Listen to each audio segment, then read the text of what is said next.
in this project, we are trying to understand the impact of increased female participation in community-based water monitoring with the aim of mitigating water pollution. And I think it brings many elements together that are exciting, that are aligned also with our research team's focus, but also with the overall Wyss Academy's mission and vision.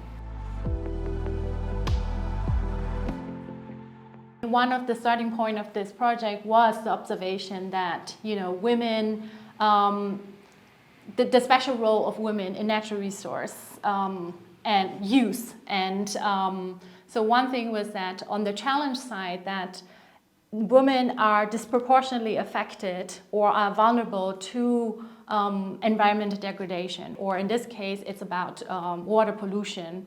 So they are the ones in the households who are, managing cooking, like the household chores, right? They need to make sure that their household members don't become ill from, being exposed to polluted water. That's on the one hand. On the other hand, though, but women have really kind of, because of their special role in those local ecosystems, because they know, about where the water is, where the clean water is, and they have adopted strategies to deal with these issues. They have a really important expertise to share with us when designing these kind of solutions to address these issues. And that's what we're trying to kind of capitalize on, that we want to bring together in this project. So what we're trying to do in this project is to develop or establish so-called community monitoring bodies.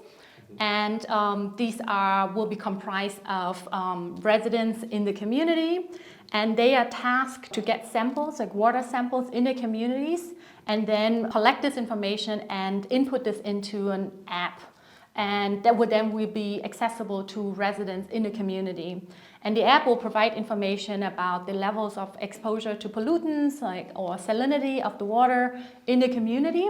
And now the gender component that comes in is through composition of those community bodies, monitoring bodies.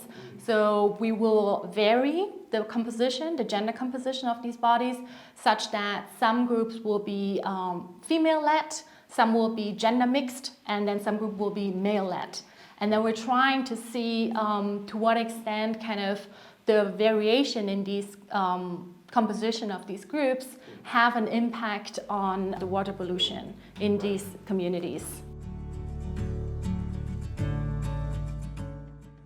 I would say the most powerful message or most important message of this project, or hopefully what we try to find out then, is that women are not just kind of passive, kind of actors, but they can be, kind of champion of positive change by, kind of because of their experience, because of their biography, because of their kind of like daily life experience, basically, right?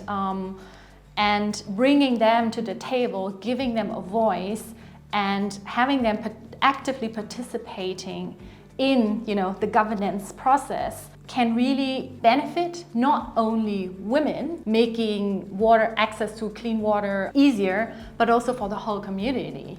So really finding a solution for both nature and humans or people, and that's, I think, speaks to the broader vision of the Wyss Academy.